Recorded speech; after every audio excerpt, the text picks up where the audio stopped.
আল্লাহ রসুল সাল্লাল্লাহু আলাইহি ওয়াসাল্লাম নিজে কবিদেরকে লালন পালন করতেন।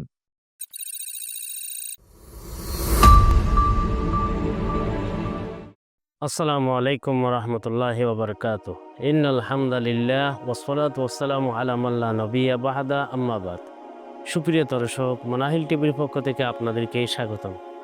আজকে আমাদের সাথে অতিথি হিসেবে রয়েছেন চট্টগ্রাম বিশ্ববিদ্যালয়ের আরবি বিভাগের সম্মানিত প্রফেসর, চট্টগ্রাম বিশ্ববিদ্যালয়ের নজরুল গবেষণা কেন্দ্রের সম্মানিত পরিচালক ডক্টর ফরিদউদ্দিন ফারুক স্যার।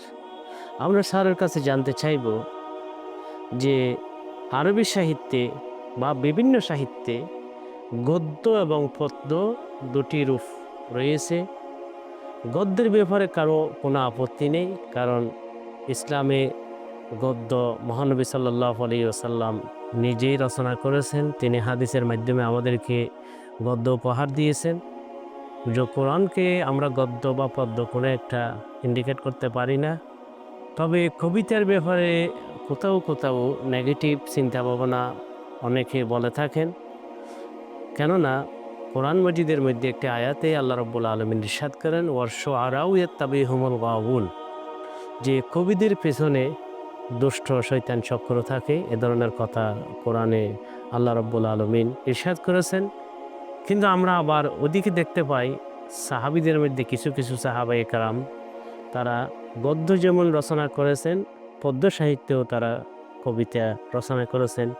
যেমন আমরা দেখতে পাই দিওয়ান আলী, হযরত আলী রাদিয়াল্লাহু তাআলা আনহুর দিওয়ান, এখানে অনেক কবিতা দেখতে পাই। তা আসলে কবিতা রচনা করা ইসলামের দৃষ্টিতে কেমন? প্লিজ। আসসালামু আলাইকুম রহমতুল্লাহি ওয়া বারাকাতুহু। মানাহিল টিভির সম্মাননীয় দর্শকবৃন্দ, সেই সাথে আমার পাশে উপবিষ্ট আছেন মানাহিল টিভির এই অনুষ্ঠানের সম্মানিত সঞ্চালক, পণ্ডিত শিক্ষাবিদ professor doctor Humayun Kabir. Professor doctor Humayun কবিরকে আন্তরিকভাবে ধন্যবাদ জানাচ্ছি যে আমাদের বুদ্ধ মহলে, বিশেষ করে ইসলাম ঘনিষ্ঠ যে সমস্ত চিন্তক আছেন, তাদের ভেতরে একটা প্রশ্ন প্রবলভাবে দৃশ্যমান আমরা দেখতে পাই। সেটা হচ্ছে ইসলাম কবিতাতে কেন নিরুৎসাহিত করেছে যারা ইসলাম ঘনিষ্ঠ জীবনযাপন করেন তাদেরকে, কিংবা ইসলাম কবিতাকে কিভাবে গ্রহণ করে, কিভাবে নেয়। অধিকাংশ এই যে মানুষদের ধারণা যে ইসলাম কবিতাকে নেতিবাচক দৃষ্টিতে দেখে। আসলে ইসলাম জ্ঞানের কোনো শাখাকেই নেতিবাচক দৃষ্টিতে দেখে না। আমরা বলবো কবিতা এটিও একটি বিষয় যেটা জ্ঞানের শাখা, এটিও একটি জ্ঞানের ব্রাঞ্চ। সুতরাং এই ব্রাঞ্চটাকেও ইসলাম মূল্যায়ন করার ক্ষেত্রে বিষয়বস্তুর দিকে দৃষ্টি দিয়েই মূল্যায়ন করবে। সবিশেষ ইসলাম তো কবিতাকে নেতিবাচক দৃষ্টিতে দেখে না, বরং ইসলাম কবিতাকে আরও বেশি উৎসাহিত করেছে। যেমন আমরা আল্লাহ রসুল সাল্লাল্লাহু আলাইহি ওয়াসাল্লামের জীবদ্দশায় চমৎকার একটা ঘটনা সংঘটিত হতে দেখি। একদা আল্লাহ রসুল সাল্লাল্লাহু আলাইহি ওয়াসাল্লামের সভাকবি হযরত হাসান ইবনে সাবিত আল্লাহ রসুল সাল্লাল্লাহু আলাইহি ওয়াসাল্লামের কাছে এসে বললেন, ইয়া রাসূলুল্লাহ সাল্লাল্লাহু আলাইহি ওয়াসাল্লাম, সাব্বাকা আবু সুফিয়ান ওয়াল হারিস। আল্লাহ রসুল, আপনাকে আবু সুফিয়ান রাদিয়াল্লাহু আনহু, তখনও তিনি ইসলাম গ্রহণ করেন নাই, অন্যদিকে আরেকজন হারিস, এরা আপনাকে গালবন্ধ করেছে। সাহাবায়ে কেরামরা যে কোনো কর্মে, যে কোনো কাজে আল্লাহ রসুল সাল্লাল্লাহু আলাইহি ওয়াসাল্লামের অনুমোদনের প্রত্যাশা করতেন। তখন হাসান রাদিয়াল্লাহু আনহু আল্লাহ রসুলকে বললেন, ইয়া রাসূলুল্লাহ সাল্লাল্লাহু আলাইহি ওয়াসাল্লাম, আফা আসুব্বুহুমা ওয়া আসুব্বু কুরাইশ। ইয়া রাসূলুল্লাহ, আমি কি তারা উভয়কে গালবন্ধ করব, তারা যেমন আপনাকে গালবন্ধ করেছে, এবং আমি তাদের বংশবদ, তাদের বংশ সম্প্রদায় কুরাইশকেও আমি গালবন্ধ করব। এখানে উল্লেখ্য যে আল্লাহ রসুল সাল্লাল্লাহু আলাইহি ওয়াসাল্লাম তিনিও কুরাইশ বংশের একজন সন্তান, শুধু কুরাইশ বংশের একজন সন্তান নন, তিনি কুরাইশ বংশের সেরা সন্তান। তখন আল্লাহ রসুল সাল্লাল্লাহু আলাইহি ওয়াসাল্লাম হযরত হাসানকে বললেন, হে হাসান, তুমি তো আবু সুফিয়ান এবং হারেসকে গালমন্দ করবে, এটা বুঝলাম। তুমি বলছো তুমি কুরাইশ বংশকেও গালমন্দ করবে, কুরাইশ বংশকেও তুমি তিরস্কার করবে। ওয়ামাদা তাফআলু বিয়া ওয়া আনা আইজান মিন কুরাইশ, তুমি আমাকে কি করবে, আমি তো কুরাইশের একজন সন্তান। তখন হাসান রাদিয়াল্লাহু আনহু বললেন, ইয়া রাসূলুল্লাহ সাল্লাল্লাহু আলাইহি ওয়াসাল্লাম, আসুল্লুকা কামা তুসাল্লু শা'রাতু মিনাল আজিন। হে আল্লাহ রসুল, রুটি বানানোর সময় যখন খামিতে চুল পড়ে, সেখান থেকে যারা রুটি বানাবে আমাদের নারীরা, তারা চুলের গায়ে যেন খামি না লাগে সন্তর্পণে চুলটাকে বের করে আনে, অর্থাৎ চুলের গায়ে কোনো খামি লাগে না। অনুরূপ হাসান তুলনা করে বললেন, ইয়া রাসূলুল্লাহ, কুরাইশ বংশ থেকে আপনাকে বের করে নিয়ে আসবো, এভাবেই যে আপনার গায়ে গালমন্দের বিন্দু বিসর্গও আপনার গায়ে লাগবে না, গালের ছিটেফোঁটাও আপনার শরীরে, আপনার ব্যক্তিত্বে সেটা সম্পৃক্ত হবে না, সেটা লাগবে না। এই উপমাটা দেখে শুনে আল্লাহ রাসূল সাল্লাল্লাহু আলাইহি ওয়াসাল্লাম বিস্মিত হয়ে বললেন, আনশিদু ওয়া রূহুল কুদুস মাক, হাসান তুমি কবিতা রচনা করো।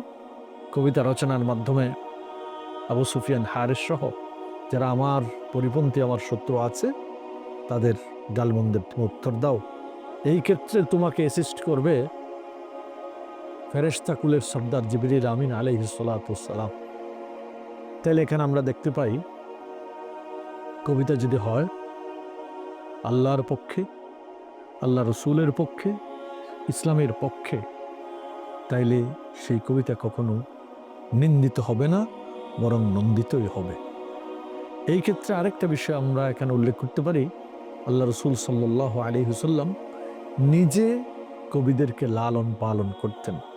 যেমন আল্লাহ রসুল সাল্লাল্লাহু আলাইহি ওয়াসাল্লামের একদল সভাকবি ছিলেন, যেখানে আমরা দেখতে পাই হাসান ইবনে সাবিত ছাড়াও কাব বিন মালিক রাদিয়াল্লাহু আনহু, আব্দুল্লাহ ইবনে রাওয়াহা রাদিয়াল্লাহু আনহু। শুধু তাই নয়, ইসলামের যে চার মহান খলিফা আছেন, ওখানে আবু বকর as-সিদ্দিক রাদিয়াল্লাহু আনহু, তিনি খুবই উচ্চমানের কবি।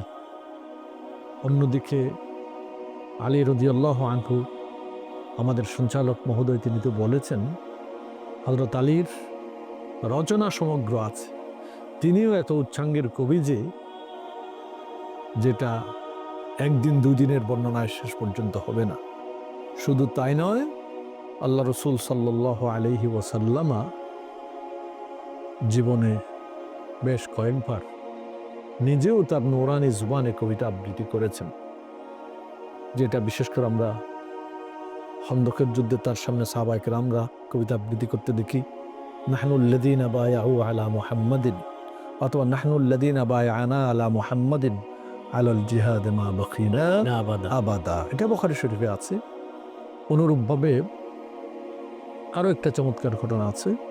আল্লাহ রসুল সাল্লাল্লাহু আলাইহি ওয়াসাল্লামের জন্য ইথিওপিয়ার প্রেসিডেন্ট দুজন নারীকে উপঢৌকন হিসেবে পাঠিয়েছিলেন। একটা এর নাম হচ্ছে মারিয়া কিপ্তিয়া। তাকে আল্লাহ রসুল সাল্লাল্লাহু আলাইহি ওয়াসাল্লাম নিজে শাদী করেছিলেন, বিয়ে করেছিলেন। আরেকজন শিরিন কিপ্তিয়া, মারিয়া কিপ্তিয়ার বোন, যাকে কবিতার পুরস্কার স্বরূপ আল্লাহ রসুলের সভাকবি হযরত হাসান রাদিয়াল্লাহু আনহুকে বিয়ে দিয়েছিলেন। এই ক্ষেত্রে কবিতাকে যে ইলজাম দেয়া হয়, কবিতাতে অনর্থক সুহুফ হাজাল, বেহুদা কথাবার্তা আছে। ইসলামের বিখ্যাত পণ্ডিত আব্দুল কাহের জুরজানি, তিনি চমৎকার একটা মূল্যায়ন করেছেন। আব্দুল কাহের জুরজানি বলেছেন, পৃথিবীর যত মানুষ কথা বলেন, অধিকাংশ কথা গদ্য ভাষায় বলেন। কবিতাতে কথা বলেন, বড় কবি হলেও সুনির্দিষ্ট একটা সময়। অনুরূপভাবে পৃথিবীর অধিকাংশ মানুষ তো কবি নন, কবিদের সংখ্যা হাতে গোনা পৃথিবীতে। তাইলে আমাদের কথা যদি যেখানে বেশি, কথার পরিধি যেখানে বেশি, কথার সংখ্যা যেখানে বেশি, সেখানে হাজাল সুহুফ, অর্থাৎ অনর্থক অবান্তর কথাবার্তা হবে গদ্যতে বেশি, পদ্যতে না। গদ্যতে যেইটুকুন শুধু হাজল ফুহুফ সুহুফ অবান্তর অনাহুত কথা আছে, ওই অবান্তর অনাহুত কথার সিকিবাগু বুড়া কাব্য জগৎকে একসাথে করলে হবে না।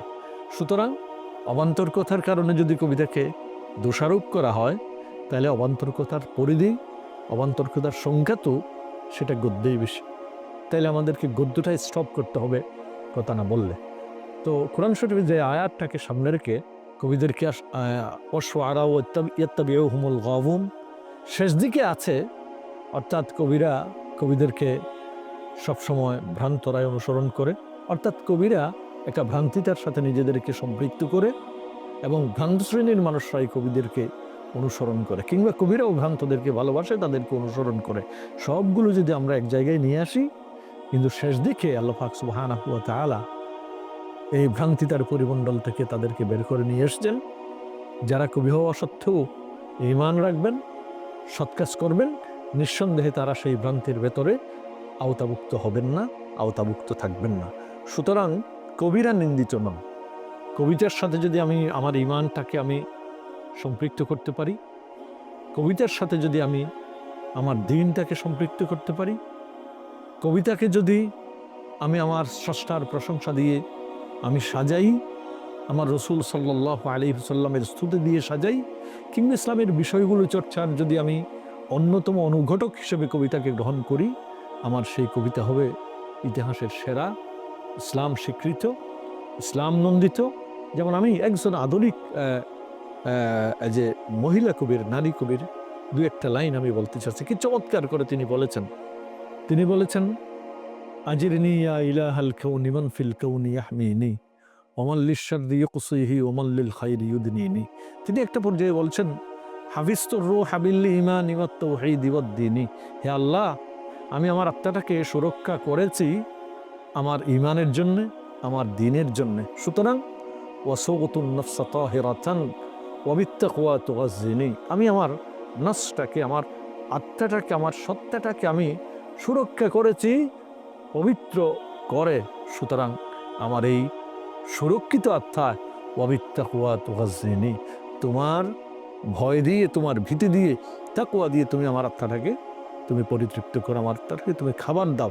তাহলে তো চমৎকার। যেমন আমরা হযরত আবু বকর রাদিয়াল্লাহু তাআলা আনহুর আগিথনি ইয়া গিয়াথাল মুস্তাগীথিন চমৎকার করে, কিংবা আমরা যখন পড়ি বালাগাল উলা বিকামালিহি কাশাফাদ দুজা বিজামারিহি, এইগুলো যদি আমরা পড়ি, সেগুলো আমাদের ঈমান উদ্দীপক। সর্বমোট আমরা বলবো আল্লামা বুসরির কসিদায়ে বুরদা বিশ্বব্যাপী আমাদের ঈমানগুলোকে বলিয়ান করার অন্যতম অনুঘটক। শুধু তাই নয়, এই কবিতাগুলো যখন আমরা পাঠ করি, তখন আল্লাহ রসুল সাল্লাল্লাহু আলাইহি ওয়াসাল্লামের প্রেম, আল্লাহ রসুলের ভালোবাসা আমাদের অন্তরে আরও বেশি একেবারে উদ্দীপ্ত হতে থাকে। সুতরাং কবিতা কোনো বিষয় নয়, বরং কবিতার বিষয় দেখে কবিতা ভালো এবং কবিতা মন্দ সেটা আমাদেরকে নির্ণয় করে নিতে হবে। সুতরাং ইসলাম কবিতাকে নেতিবাচক দৃষ্টিতে দেখে না, বরং কবিতার বিষয়বস্তু দেখে ইসলাম কবিতাকে আরো উৎসাহিত করবে। যেভাবে আল্লাহ রাসূল সাল্লাল্লাহু আলাইহি ওয়াসাল্লাম ইরশাদ করেছেন হাসানকে আনশিদ ওয়া রূহুল কুদুস মা'ক, বিষয়টি আল্লাহ যেন আমাদেরকে উপলব্ধি করার তৌফিক দান করেন। আসসালামু আলাইকুম ওয়া রাহমাতুল্লাহি ওয়া বারাকাতুহু। ধন্যবাদ ডক্টর ফরিউদ্দিন স্যার। তিনি খুব সুন্দরভাবে ইসলামের দৃষ্টিকোণ থেকে কবিতার বৈশিষ্ট্য কী এবং কবিতার মূল্যায়ন তিনি করেছেন। আসলে গদ্য সাহিত্যে যেমন সত্তাগতভাবে ভালো খারাপ নেই, বরং বিষয় হিসেবে তা ভালো খারাপ হয়, কবিতাও সেই রকম। তাই সেই কারণে অনেকে বলেছেন হাসনুহু হাসানুন কবিহুহু কবিহুন, অর্থাৎ এর বিষয় যদি মর্ম যদি ভালো হয় ভালো, মর্ম খারাপ হলে সেটাই খারাপ। হযরত হাসান রাদিয়াল্লাহু তাআলা আনহুর কথা বলেছেন, আম্মাজান আয়েশা রাদিয়াল্লাহু তাআলা আনহা থেকে জিজ্ঞেস করা হলো যে হাসান আপনাকে ইফকের ঘটনায়, আপনাকে অপবাদ দেওয়ার ঘটনার মধ্যে জড়িত ছিলেন, এখন তার কি অবস্থা হবে? তখন আম্মাজান আয়েশা রাদিয়াল্লাহু তাআলা আনহা উত্তর দিয়েছিলেন যে উনি যে তওবা করেছেন, এবং দ্বিতীয় কথা হলো উনি যে মহানবী সাল্লাল্লাহু আলাইহি ওয়াসাল্লামের পক্ষ হয়ে কবিতার মাধ্যমে কাফিরদের যে জবাব দিয়েছেন, সেই কবিতার মাধ্যমে জবাব দেওয়াটা তার জান্নাতে যাওয়ার জন্য যথেষ্ট। তাই আল্লাহ রব্বুল আলমিন আমাদেরকে কবিতার ভালো কবিতার ব্যাপারে সুধারণা রাখার তৌফিক দান করুন। সুপ্রিয় দর্শক, আপনাদেরকে অসংখ্য ধন্যবাদ। আসসালামু আলাইকুম ওয়া রাহমাতুল্লাহি ওয়া বারাকাতুহু।